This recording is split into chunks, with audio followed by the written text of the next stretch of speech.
Hi friends, ఈరోజు మనం శారీతో long frock cutting ఎలా చేసుకోవాలో చూద్దాం. ఇప్పుడైతే నేను తీసుకున్న మెజర్మెంట్స్ ప్రకారం 54 ఇంచెస్ అయితే నాకు మొత్తం పొడవు అయితే వచ్చింది. అందులోంచి బాడీ పార్ట్ కోసం నేను 13 ఇంచెస్ తీసుకోగా రిమైండింగ్ మొత్తం నేను పొడవు అయితే తీసుకున్నాను. తీసుకుని రెండు వైపులా నేను మార్కింగ్ అయితే చేసుకున్నాను.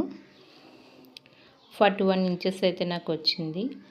దాన్ని నేను మార్కింగ్ చేసుకుని సమానంగా స్కేల్తో నేనైతే మార్కింగ్ చేసుకున్నాను. మార్కింగ్ చేసుకున్న తర్వాత కటింగ్ అయితే నేను చేసుకుంటున్నాను. హెచ్చుతగ్గులు రాకుండా సమానంగా సారీ కటింగ్ అయితే చేసుకోవాలి. ఇలా కటింగ్ చేసుకున్న తర్వాత ఇందులోకి వచ్చేసి 2 మీటర్స్ లైనింగ్ అయితే నేను తీసుకున్నాను. బాటమ్ పార్ట్ కట్ చేసుకున్న తర్వాత బాడీ పార్ట్ కోసం నేను లైనింగ్ అయితే తీసుకున్నాను. దీనికి వచ్చేసి నేను ఫోల్డింగ్ అయితే చేసి ఫోల్డింగ్ అయితే నా వైపు కుండీలా మడత పెట్టుకుని మళ్ళీ ఇంకొక ఫోల్డింగ్ చేసుకుని 4 లేయర్స్ వచ్చేలాగా క్లాత్ని అయితే నేను అలా అడ్జస్ట్ చేసుకుని ముడతలు రాకుండా నీట్గా అయితే నేను పెట్టుకున్నాను. నేను బాడీ పార్ట్కి వచ్చేసి పొడవు అయితే 13 ఇంచెస్ తీసుకున్నాను. 1 ఇంచెస్ ఖర్చుకైతే తీసుకుని మొత్తం 14 ఇంచెస్ అయితే నేను మొత్తం పొడవు మార్కింగ్ చేసుకున్నాను. అదేవిధంగా ఈ చివర కూడా ఖర్చుల దగ్గర కూడా 14 ఇంచెస్కి నేను మార్కింగ్ చేసుకుని 2 డాట్స్ని నేను సమానంగా క్రాస్లు అనేటివి రాకుండా నేనైతే మార్కింగ్ అయితే లైన్ డ్రా చేసుకున్నాను. ఈ విధంగా డ్రా చేసుకున్న తర్వాత నెక్ విడ్త్ వచ్చేసి నేను 2 ఇంచెస్ తీసుకున్నాను. షోల్డర్ వచ్చేసి 3 ఇంచెస్ తీసుకున్నాను. పాప సన్నగా ఉంటుంది కాబట్టి నేను 2 ఇంచెస్ అయితే తీసుకున్నాను. మీరు పాప బొద్దుగా ఉంటే 2.5 అయితే మీరు తీసుకోండి. అలాగే చెస్ట్ లూజ్ వచ్చేసి నేను 7 ఇంచెస్ తీసుకున్నాను. హిప్ లూజ్ వచ్చేసి 6 ఇంచెస్ తీసుకున్నాను. ఈ 2 మార్కుల్ని అలాగే ఆర్మ్ డౌన్ వచ్చేసి 5 ఇంచెస్ అయితే తీసుకున్నాను.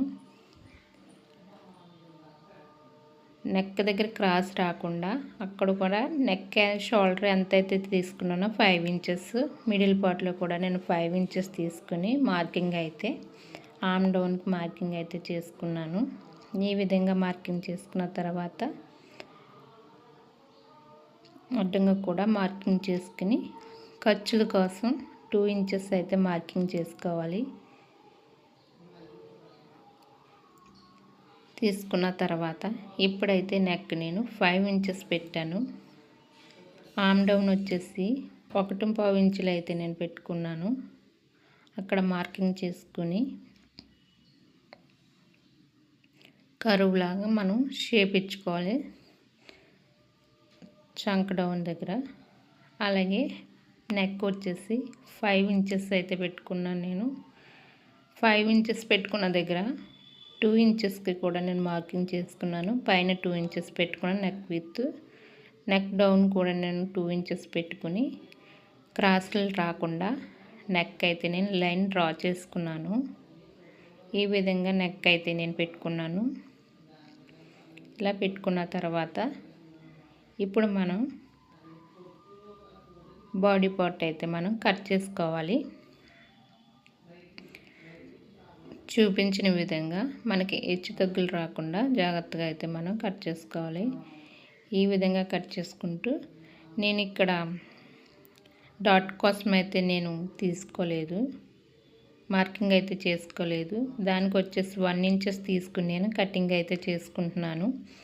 ఈ విధంగా తీసుకున్న తర్వాత ఖర్చుల వైపుకి వచ్చేసి మనం 1/2 ఇంచ్ ఉండేలా మార్కింగ్ చేసుకుని ఇలా అయితే మనం కటింగ్ చేసుకోవాలి. ఈ విధంగా కట్ చేసుకోవడం వల్ల మనకి హిప్ దగ్గర ఫిట్టింగ్ అయితే బాగుంటుందండి. అలాగే ఫ్రంట్ పార్ట్ కటింగ్ అయిపోయింది. ఇప్పుడైతే మనం హ్యాండ్స్ కట్ చేసుకుందాం. హ్యాండ్స్ పొడవు వచ్చేసి నేను 4 ఇంచెస్ తీసుకున్నాను. 1 ఇంచ్ వచ్చేసి నేను ఖర్చుల కోసం తీసుకుని మొత్తం 5 ఇంచెస్ పెట్టుకున్నాను. అలాగే హ్యాండ్ లూజ్ వచ్చేసి 4 ఇంచెస్ తీసుకున్నాను. హ్యాండ్ పొడవు దగ్గర 5 ఇంచెస్ దగ్గర నేను 1 ఇంచ్కి అయితే మార్కింగ్ చేసుకున్నాను. 1 ఇంచ్కి మార్కింగ్ చేసుకున్న తర్వాత మనం 5 ఇంచెస్ తీసుకున్నాం కదా, అందులో సగానికి 2.5కి మనం ఖర్చుల దగ్గర పెట్టుకోవాలి. ఈ విధంగా కర్వ్ షేప్ వచ్చేలా మనం హ్యాండ్ అయితే డ్రా చేసుకోవాలి. డ్రా చేసుకున్న తర్వాత 2 ఇంచెస్ అయితే మనం ఖర్చులు అయితే తీసుకోవాలి. ఈ విధంగా ఖర్చుల కోసం 2 ఇంచెస్ తీసుకున్నాం. చూపించిన విధంగా అయితే మనం హ్యాండ్ అయితే కటింగ్ చేసుకోవాలి. హ్యాండ్ కటింగ్ చేసుకున్నప్పుడు జాగ్రత్తగా మనం సాగదీయకుండా కటింగ్ అయితే చేసుకోవాలి. మిగిలిన క్లాత్ నేను లైనింగ్ కింద బాటమ్ పార్ట్కి అయితే లైనింగ్ వాడతాను. ఈ విధంగా హ్యాండ్ కట్ చేసుకున్న తర్వాత గుర్తుండడం కోసం హ్యాండ్కి మిడిల్లో ఒక టక్ అయితే పెట్టుకోవాలి. ఇప్పుడు వచ్చేసి నేను ఒరిజినల్ క్లాత్ తీసుకుని దాని మీద లైనింగ్ క్లాత్ పెట్టి ముడతలు ఏమీ లేకుండా చుట్టూ ఒక 1/2 ఇంచ్ ఉండేలాగా కటింగ్ అయితే చేసుకుంటున్నాను. క్లాత్ అయితే అటు ఇటు జరగకుండా మనం చూసుకుంటూ కటింగ్ అయితే చేసుకోవాలి. ఈ విధంగా కట్ చేసుకున్న తర్వాత ఫ్రంట్ పార్ట్, నెక్స్ట్ వచ్చేసి మనం బ్యాక్ పార్ట్ కూడా మనం కట్ చేసుకోవాలి. ఇది వచ్చేసి సారీ క్రాస్ లెంత్కి వచ్చిందంటే 2 ఫ్రాక్స్ కుట్టాను అన్నాను కదండి. 1 ఫ్రాక్ కుట్టేస్తాను 4 ఇయర్స్ పాపకి. మిగిలింది వచ్చేసి నేను కుడుతున్నాను. ఇలాగ బ్యాక్ పార్ట్ కూడా వేసుకున్న తర్వాత ఇలా సమానంగా చూసుకుంటూ కటింగ్ అయితే చేసుకోవాలి. ఈ విధంగా బ్యాక్ పార్ట్ కూడా కటింగ్ అయిపోయిన తర్వాత హ్యాండ్ కటింగ్ అయితే చేసుకోవాలి. హ్యాండ్స్ వచ్చేసి మనకి డిజైన్ బట్టి హ్యాండ్ మనం చూసుకోవాలి. హ్యాండ్ డిజైన్ మిడిల్లోకి వచ్చేలాగా మనం సరి చూసుకుని కటింగ్ అయితే చేసుకోవాలి. ఈ విధంగా మనం చూసుకుని హ్యాండ్స్ కటింగ్ అయితే మనం నీట్గా కట్ చేసుకోవాలి.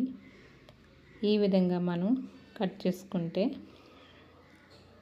సారీతో ఈజీగా లాంగ్ ఫ్రాక్ కటింగ్ అయితే మనకు రెడీ అయిపోతుంది. Bottom part, body part, hands cutting అయితే పూర్తయింది. Okay friends, bye.